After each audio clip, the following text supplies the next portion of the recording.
आप सब कैसे हैं सत्संगी? मौज में बैठे हैं? थोड़ा ध्यान दीजिए, जो भी ज्ञान आप पढ़ते हैं या लिखते हैं या सुनते हैं, आपके उसमें सारे प्रश्नों के उत्तर होंगे। पर फिर भी अगर आप पूछते हैं तो कोई बड़ी बात नहीं।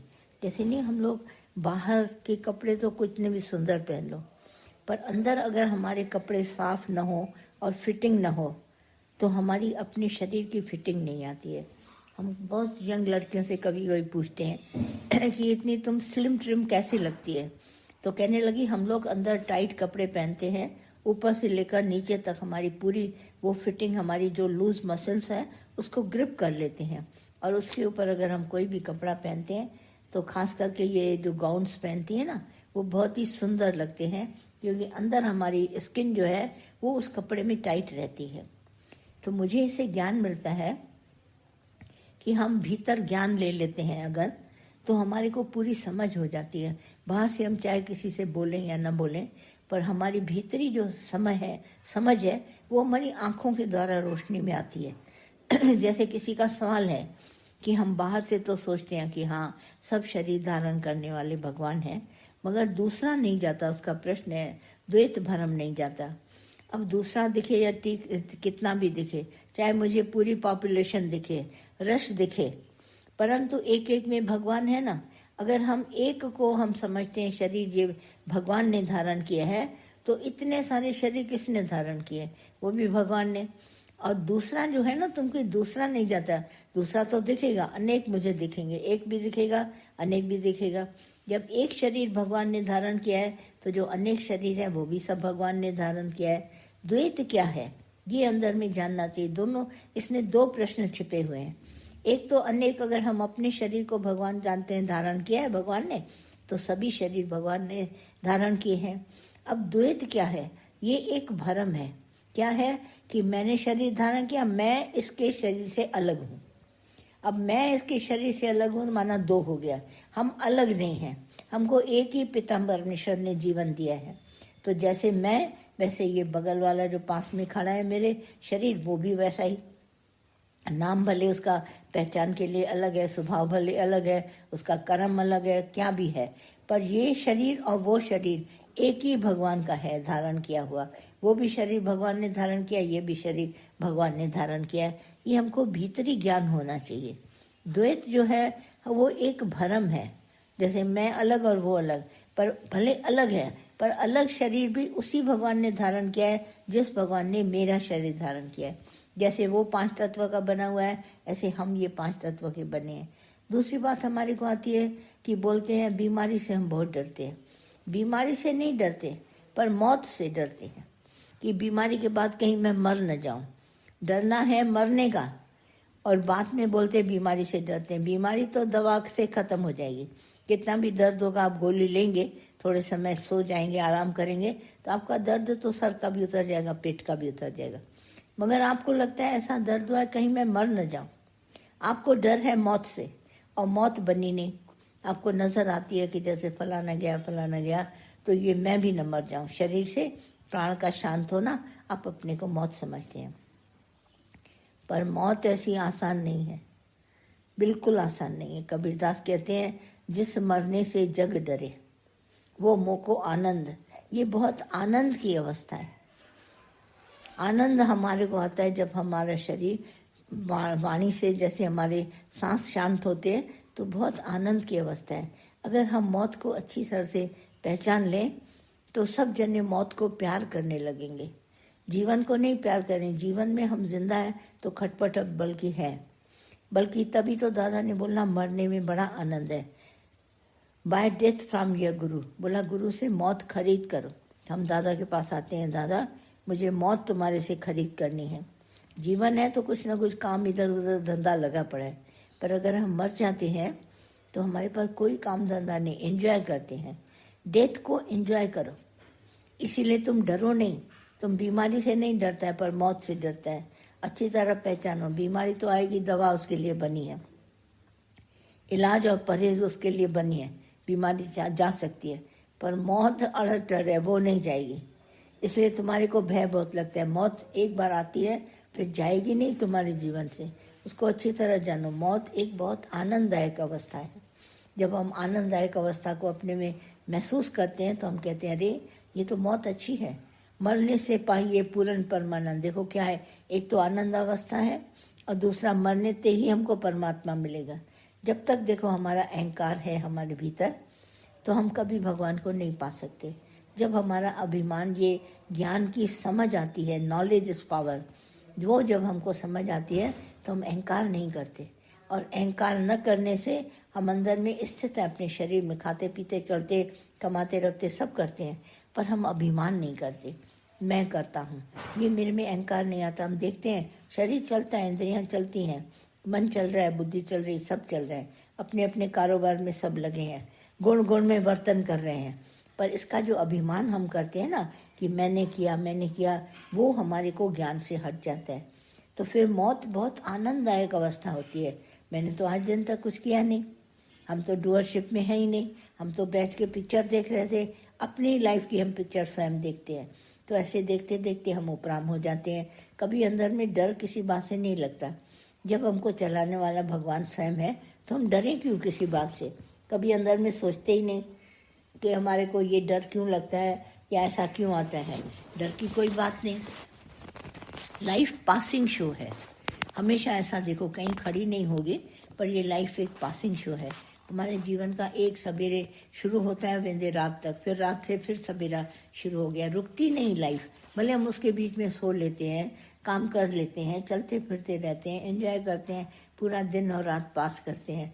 रात फिर हमारी कितनी सपनों में जाती है, जो हम दिन को सपने नहीं देख सकते वो हम रात को देखते हैं।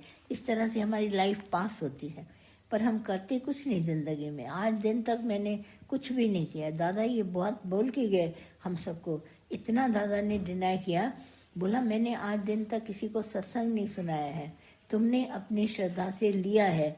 देखो हमारा गुरु कैसे करता था, नहीं तो थोड़ा ही सत्संग जो शुरू करते ना, बहुत अंदर में अभिमान करते, मैंने इसको सुनाया, मैंने इसको सुनाया। मेरे पास भी कितने फ़ोन आते हैं, कहते हैं अरे बहुत अच्छी संगत आ रही है, फलाना बहुत अच्छा है, एक लड़की को बहुत दुख आया, उसने ज्ञान ले लिया, वो सुखी हो गई, फिर वो एक विधवा आई, फिर ऐसे हुआ। हम सब ऐसे समझते हैं जैसे हमारे से ज्ञान ये लोग सुन रहे हैं, पर दादा ने कभी इस तरह की बात नहीं करी। हम पब्लिक को देखकर बहुत खुश होते हैं, ये पब्लिक हमारे को पूछ रही है, आई हमारे पास, आज ये चीज़ लेके आई, कल वो चीज़ लेके आई, उसने फ़ोन किया, उसको तो ज्ञान का बड़ा फ़ायदा हुआ, उसने ऐसा किया, उसने ऐसा किया। बहुत हम लोग सब आशिक हो जाते हैं पब्लिक के ऊपर, पर कभी ये नहीं समझते कि गुरु हमारा था, उसने मुझे अपना बनाया और उसने मुझे ये ज्ञान दिया। ये गुरु का ज्ञान है और गुरु के ज्ञान से ये लोग सब खुश हैं। जैसे हलवाई मिठाई बनाता है तो सब लोग मिठाई ले जाते हैं डब्बे भर भर के, तो बड़ा खुश होता है, मुझे पैसे मिले और इतनी मिठाई बनी, शायद लोगों को बहुत अच्छी लग रही है। तो क्या करते हैं, बहुत अच्छी तरह से बनाता है, तरह तरह की रंगीली, सफ़ेद, काली, सब तरह की मिठाई बनाता है, पिस्ते बादाम लगा के बनाता है, तो उसकी बिक्री होती है ज़्यादा, तो वो ज़्यादा एंजॉय करता है अपने आप को कि मेरी इतनी बिक्री हुई, मैं बहुत खुश हुआ। तो इस तरह की मिठाई बिकेगी, पैसा मिलेगा, सत्संग की पब्लिक बढ़ेगी, अपनी प्रशंसा में सब जने बड़े खुश होते हैं। मुझे भी फ़ोन आते हैं, ऐसा ऐसा हो रहा है, ऐसा ऐसा हो रहा है। पर एक जना तुम्हारे जैसा, अपने जैसा खड़ा करके दिखाओ निष्कामी, और तुम भी निष्कामी बनो। जैसे दादा कहते थे हमने आज दिन तक किसी को सत्संग नहीं सुनाया, ऐसे तुम्हारे अंदर में विचार आना चाहिए, मैं सुनाने वाला नहीं हूँ। जब तुम भरी सभा के बीच में बैठता है तो जो श्रद्धालु भगत हैं वो तुम्हारे अंदर से ज्ञान खुद ब खुद ले जाते हैं। जैसे डॉक्टर के पास कोई जाए, जब तक कोई मर्ज अपना नहीं बताता तब तक डॉक्टर भी कलम लेके हाथ में प्रिस्क्रिप्शन नहीं लिखता। कंपनी ने दवाइयाँ बनाई हैं और उसके नाम डॉक्टर को बताए गए हैं, और डॉक्टर क्या करता है, पेशेंट को देखता है इसको कौन सी दवा यूजफुल होगी जिससे इसका मर्ज उतरेगा, क्या करता है कागज़ पे वो दवा लिख देता है। अब देखिए मर्ज उसका, लिखने वाला डॉक्टर, उसको मालूम है नॉलेज, ये दवा इसको काम आएगी, उसने लिख दी, खरीदने वाले ने जाके खरीदी, कंपनी वाले ने बनाई। अब क्रेडिट किसको जाता है, सभी को जाता है ना, वक्त को भी जाता है, उसको पेट में दर्द है, सर का दर्द है, ब्लड प्रेशर है, शुगर है, जो भी है, अब वो ना आता इसके पास, तो वो दवा कैसे लिखता, और दवा न बनती तो वो डॉक्टर कैसे लिखता। देखिए हम लोग इंटरडिपेंडेंट एक दूसरे के ऊपर हैं। ये क्रेडिट जाता है भगवान को। भगवान अगर उसको शक्ति न देता मेडिसिन बनाने की, तुमको अगर पढ़ाई की ताकत न देता, लिखने की ताकत न देता, उसको बीमारी न देता, तुम कैसे हाईलाइट होता। तो एक के पास ये काम नहीं है, ये तो क्या काम सबका है, और देने वाला हमारा को भगवान है। तो हम सारी भगवान की बात करते हैं, और शुरू से आखिरी तक भगवान तुमने हमको ज्ञान दिया, जिस ज्ञान से मैं भी सुखी हूँ, और जो मेरा सत्संगी सुनता है वो भी इसी ज्ञान से सुखी है। तो ये सब क्रेडिट हमारे गुरु को जाते हैं, हम कभी अपने ऊपर नहीं लेते। और तुम एक्साइटमेंट में इतना खुश होता है, रश बढ़ती है तो बहुत खुश होता है, कहाँ अकोमोडेट करेगा सबको अंदर में, और एक लायक बने। कहना 100 पुत्र भय तो भय, 100 पुत्र हैं पर निकम्मे। देखो आज गांधारी ने अपने सर मुख आंख पर पट्टी बांधी, और धृतराष्ट्र भी आंख में ऐसा था, तो उसको पावर थी, 100 पुत्र तो उसने पैदा किए, पर 100 पुत्र में एक पुत्र लायक नहीं था। कभी देखा क्या बोलता है धृतराष्ट्र उसको आखिरी में, तुमने अगर पट्टी, कुंती ने 5 पुत्रों को बड़े प्यार से और सामंजस्य से पाला, तो उसके 5 लायक पुत्र बने। तुमने 100 पैदा किए, गिनती तो 100 हो गई, परंतु आंख पर पट्टी है। ये पट्टी कौन सी, हम सबके अंदर अहंकार है, हम खुद बने नहीं, हम दूसरों को क्या बनाएंगे। ये ज्ञान तुमको दादा ने दिया, तुमको गीता भगवान ने दिया, माता ने दिया। ये ज्ञान तुम्हारे को श्रद्धालु भगत के लिए है, और श्रद्धालु भगत श्रद्धा से इस ज्ञान को उठाएगा और अपना जीवन बनाएगा। इसमें तुम और हम क्या करेंगे। दादा ने कहा कुछ नहीं कोई कर सकता, श्रद्धावान लभते ज्ञानम। भगवान श्री कृष्ण ने बोला श्रद्धालु को अपने आप ही ज्ञान लगेगा। कुंती बेचारी पछाड़ी तक अपने बच्चों को संभालती रही, 5 पुत्र उसके ठीक गए, और गांधारी ने आंख पर पट्टी बांधी। ये आंख पर पट्टी कौन सी, अभिमान की। मेरे 100 पुत्र, गिनती में तो उसके 100 पुत्र, पर एक नहीं लायक बना। सब ऐसे ऐसे एक दूसरे के पीछे मरते गए। रोज उसको न्यूज आके सुनाते थे, आज 5 गए, आज 10 गए, आज ऐसा गया। आखिर में पूछते हैं दुर्योधन कहाँ है, बोला वो छुप के बैठा है पानी के भीतर। भाई उसको मारने के लिए भी सब खड़े हैं, और भीम खड़ा है, उसको जांग पर मारेगा, और सब के सब पुत्र तुम्हारे जाएंगे। गांधारी आखिर में इतना रोई, इतना पश्चाताप किया कि मैं अगर अपनी आंखों पर पट्टी न बांधती तो मेरे 100 के 100 पुत्र बच गए होते। उसको नॉलेज ही नहीं, पट्टी बांध के बैठ गई, बोला गिनती में इतने हैं, 100 पुत्र लड़ेंगे। और एक तीर कमान से अर्जुन के, भगवान श्री कृष्ण की युक्तियों से कैसे घर घर करके वो निकलते गए। कितना उधर कृपाचार्य था, वो खड़े थे, भीष्म पितामह, कोई भी नहीं बचा। देखो क्या हुआ, क्योंकि पालन पोषण सही नहीं था।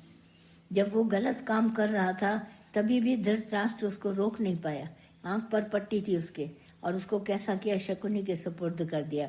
उसने बेईमानी से सारी चौपट जीती। ये थोड़ी ना कि वो बहुत एक्सपर्ट थे, बेईमानी से जीती, बेईमानी से जीत कर और उसको हरा दिया। आखिरी में क्या हुआ, सत्य तो सच होगा। भगवान श्री कृष्ण ने कहा सत्य की जीत होगी और झूठ हारेगा। तो आखिरी में 100 पुत्र चले गए। तो ये हम लोगों ने आंख पर पट्टी बांधी है। पट्टी कौन सी है, हमारा अभिमान, हमारी एक्साइटमेंट। हम सोचते हैं शायद ये सुन रहे हैं। कानों से तो सारी दुनिया सुन लोगी, तुम रेडियो में बोलेगा तो भी सुन लेगी, टीवी पे बोलेगा तो भी सुन लोगी, चिट्ठी लेगा वो भी पढ़ लेगी, पर क्या होगा आगे। सबने सब कुछ सुना है। आज हमारे इतने सत्संगी, ढेर सारे ज्ञान तो सब सुनते हैं। ये सिर्फ एक्सटर्नल है, बाहर है। इतनी सारी पब्लिक आती है, ये बाहर है। किसी से पूछो, अंदर गया, डॉक्टर भी दवा दे के रख देता है, घर जाता है, रे ले लेंगे दवा, टाइम से अलग लेता है। एक होता है उसने टाइम पर दवा ली तो ठीक हो जाएगा, उसने बे टाइम दवा ली, बोला हाँ याद आ गई चलो ले ले, भूल गए तो भूल गए, रात की भूल गए तो भूल गए, सो गए आराम से, लापरवाही से। कोई नियम नहीं उसने पाला। दवा तो खत्म हुई, 2-4 गोलियां बच गई। डॉक्टर को बोला डॉक्टर साहब हमारी दवा बच गई है, तो क्या करेगा, आखिर में दवा को फेंक देता है। तो इस तरह से बहुत हम लोग लापरवाह होके दवा का अंदर में इस्तेमाल राइट तरह से नहीं करते। फिर क्या करते हैं, अपनी दवा किसी और को, पास वाले को दे देंगे। मेरे को डॉक्टर ने ये दी थी, मुझे फायदा हुआ, अब तुम ले लो, मैं नहीं लेता। कोर्स भी पूरा नहीं करते हैं। तो इस तरह की बहुत बातें हैं, ज्ञान लेते नहीं।